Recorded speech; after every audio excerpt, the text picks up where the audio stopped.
जैसा कि अभी हमने क्या देखा, सीरीज और पैरेलल सीरीज कॉम्बिनेशन के प्रॉब्लम्स देखे, क्वेश्चंस देखे, और उसमें हमने करंट को सेम करके और वोल्टेज को डिफरेंट करके हमने करंट और वोल्टेज दोनों वैल्यू फाइंड आउट किया था। ठीक है ना। अब यहाँ पे हम पैरेलल कॉम्बिनेशन देखेंगे और पैरेलल कॉम्बिनेशन के किस तरह से न्यूमेरिकल बनेंगे और किस तरह से इसको हम सॉल्व करेंगे उसको देख लेते हैं। यहाँ पे कॉन्सेप्ट वही रहेगा कि अगर पैरेलल कॉम्बिनेशन है तो वोल्टेज क्या होने वाला है, वोल्टेज होने वाला है सेम और करंट होने वाला है डिफरेंट, क्योंकि पैरेलल कॉम्बिनेशन में जो सर्किट जुड़ी होती है वो डिफरेंट वायर से जुड़ी होती है। तो जब सर्किट डिफरेंट वायर से जुड़ी होगी तो यहाँ पे करंट भी क्या हो जाएगा, डिफरेंट हो जाएगी, बट वोल्टेज सेम होने वाला है। तो चलिए पहले सिंपल सा क्वेश्चन कर लेते हैं। हमें मान लेते हैं कि यहाँ आर ए बी बताना है, मतलब आर इक्विवेलेंट बताना है, ए से बी के बीच में कितने आर हैं वो बता रहे हैं। तो सबसे पहले हमें देखना होगा कि ये सीरीज में है कि पैरेलल में है। तो जैसा कि देखने से पता चल रहा है कि ये पैरेलल में है, क्योंकि ये कनेक्टेड है रेजिस्टेंस डिफरेंट वायर से।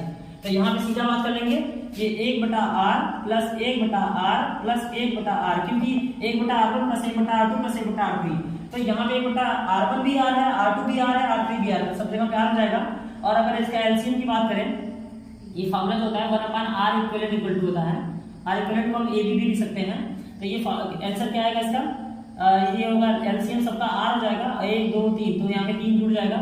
तो 1/r इक्विवेलेंट इक्वल टू हम लिख सकते हैं, तो ये लिख सकते हैं। तो हम r इक्विवेलेंट अगर लिखेंगे तो ये वैल्यू पलट जाएगी r/3, तो r/3 ओम आ जाएगा इसका, ये रहा इसका आंसर। अब यहाँ पर बात कर रहे होंगे कि थोड़े से डिफरेंट तरह के क्वेश्चन ले लेते हैं। यहाँ पे ये क्वेश्चन काफी प्यारा क्वेश्चन है। इसमें पूछा जाएगा कि find out current in each resistance, find out current end voltage in each resistance. तो मैं यहाँ पे करंट और वोल्टेज ईच रेजिस्टेंस में पूछ रहा हूँ। ईच रेजिस्टेंस, ईच मतलब सभी में करंट बताना है, सभी रेजिस्टेंस में करंट बताना है और सभी रेजिस्टेंस में वोल्टेज बताना है। तो बहुत ही सिंपल सा वे होगा। यहाँ पे ये 12 वोल्टेज का बैटरी है, तो हम बात करेंगे कि पैरेलल कॉम्बिनेशन में क्या सेम होता है। तो पैरेलल कॉम्बिनेशन में वोल्टेज सेम होता है और करंट क्या होता है, डिफरेंट होता है। तो जब ये 12 वोल्ट की बैटरी से जुड़ी है और हमें पता है कि पैरेलल कॉम्बिनेशन में वोल्टेज सेम होता है, सभी प्रतिरोधों में वोल्टेज सेम होता है, तो सभी प्रतिरोधों का वोल्टेज कितना हो जाएगा, इसका भी 12 वोल्टेज, इसका भी 12 वोल्टेज, इसका भी 12 वोल्टेज। तो सभी प्रतिरोधों में वोल्टेज कितना होगा, 12 वोल्टेज। तो एक तो आंसर हो गया कि सभी में वोल्टेज 12 वोल्टेज होगा, क्योंकि ये पैरेलल कॉम्बिनेशन है। अब बात यहाँ पे आती है कि करंट सभी का क्या होगा। तो करंट क्या होगा, तो हम जानते हैं कि करंट के लिए I बराबर क्या लिखते हैं, V/R।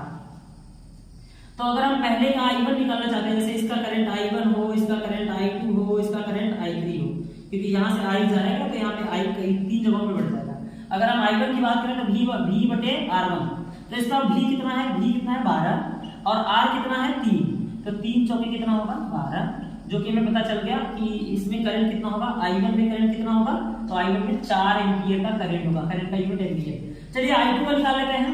तो I2 में हम जाएंगे तो इसमें भी वोल्टेज कितना है, क्योंकि पैरेलल में है तो वोल्टेज कितना है 12 और इसमें रेजिस्टेंस कितना है 4, तो V बटे इसका हो जाएगा R2 और ये वोल्टेज कितना है इसका 12 और करंट कितना है इसका, रेजिस्टेंस कितना है 4, तो 4 हो जाएगा, 4 पे 12, यहाँ हो जाएगा 3 एम्पीयर। चलिए I3 की बात कर लेते हैं। तो I3 में हम बात करेंगे, I3 की बात करेंगे V बटे क्या हो जाएगा, वोल्टेज सेम होना चाहिए, V बटे R3। तो R3 की वैल्यू कितनी है 6, ठीक है ना, R3 लिख देते हैं। तो कितना हो जाएगा 12/6, तो इसका आ जाएगा 6 × 12 2 एम्पीयर। तो हमें I1, I2 और I3 की वैल्यू यहाँ पे फाइंड आउट हो गई, जो कि हमें यही बताना था कि ईच रेजिस्टेंस में करंट कितना होगा। तो हमें करंट मिल गया, सभी प्रतिरोधों का करंट मिल गया। पहले वाले में 4, दूसरे वाले में 3 एम्पीयर और तीसरे वाले में 2 एम्पीयर, और सभी में वोल्टेज कितना है, तो सभी में वोल्टेज बराबर होगा, क्योंकि 12 वोल्ट से जुड़ा हुआ है। ठीक है। अच्छा, अगर हम बात करें कि यहाँ बैटरी से टोटल करंट कितना होगा, तो जो डिफरेंट होता है, मैंने बताया था कॉन्सेप्ट में, जो डिफरेंट होता है उसको जोड़ देना चाहिए। तो हम कहेंगे 4 3 7 2 9, इसका मतलब 9 एम्पीयर का करंट इससे चला था, 9 एम्पीयर करंट चला था, और इन सभी में क्या हो गया, डिवाइड हो गया।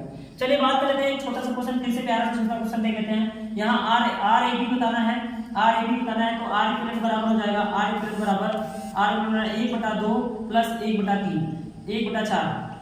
तो इसको आप जोड़ लेंगे, आप इसको खुद जोड़ लेंगे और आंसर बताएंगे। ये आपके लिए होमवर्क है छोटा सा, 1/2 प्लस 1/4 कर लेंगे, आ जाएगा आपका आंसर। ठीक है ना। यहाँ R इक्विवेलेंट इक्वल टू की पैरेलल में है, तो पैरेलल का फार्मूला यही होता है, 1/R1 प्लस 1/R2। ठीक है। चलिए बात करते हैं क्वेश्चन नंबर 3 की बात कर लेते हैं। तो क्वेश्चन नंबर 3 में भी आपको यही बताना है, find out current in each resistance. सभी में क्या बताना है, करंट बताना है, सभी प्रतिरोधों में क्या बताना है, हमें करंट बताना है।